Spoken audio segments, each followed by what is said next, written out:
તું કેમ નથી માનતો? ફરવા ન જવાય અત્યારે તારે. તું થોડો મોટો થઈ જાય ને પછી જવાનું ફરવા.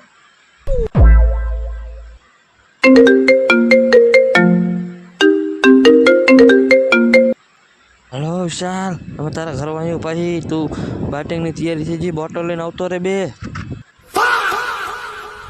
અને તારા પપ્પાને ના ખબર પડવા દીધો. તારા પપ્પા પૂછે તો કહી દેજે કે અમે ભજનમાં જ આવી ભાઈબંધ ને હારે. નક્કી પાછો જોવા આવશે તો આપણે હલવી જઈશું બધા. સમજી ગયો ને તું? સમજી ગયો ને? તો હાલ જલ્દી, હવે મોડું થાય આપણે. હાલ જટ.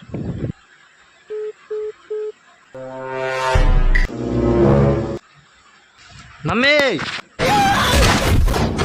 બધી વાતો મમ્મીને ના કહેવાની હોય.